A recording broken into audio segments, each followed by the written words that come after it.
More of the nerves rattled in Plainfield after a swarm of earthquakes has rocked that town this week. Well, there were no earthquakes today, but still tonight, hundreds packed in to hear from experts about if a big one could be lurking. News 8's Bob Wilson live tonight at the Plainfield PD with more. Bob?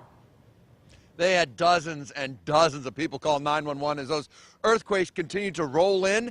And tonight, the police chief, the first selectman, and the people in the town thought they'd get ahead of it. They invited an expert down to explain earthquakes, try to educate the people and give them some ideas on how to survive if a bigger earthquake hits this area. It was comparable to a very, very large thunder boom. Hundreds gathered at Plainfield High hoping for answers. 11 earthquakes have rattled windows and nerves in the past week, the largest measuring a magnitude of 3.3. What might be next? What is this leading up to? The town brought in an expert from Boston to talk about the recent seismic activity in the area, Dr. Alan Koska, the director of the Weston Observatory at Boston College. He says while earthquakes are nothing new to Connecticut, they are new to the Plainfield area, and he's trying to help people understand the science behind the quakes. There's no evidence that this is a sign of anything new and big to come.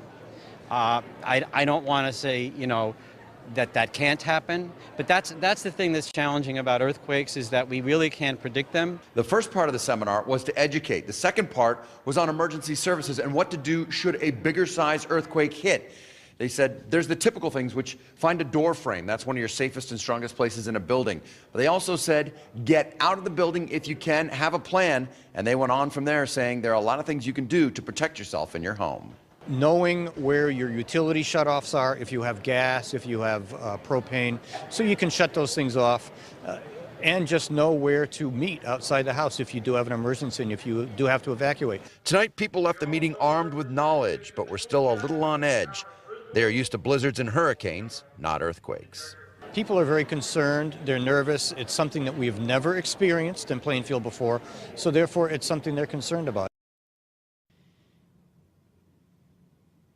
And people did come away with a sense of kind of relief, or at least an idea of how it works. In fact, you can't predict them, just kind of keeping their fingers crossed and hoping for the best. I'm Bob Wilson, reporting live in Plainfield, News 8.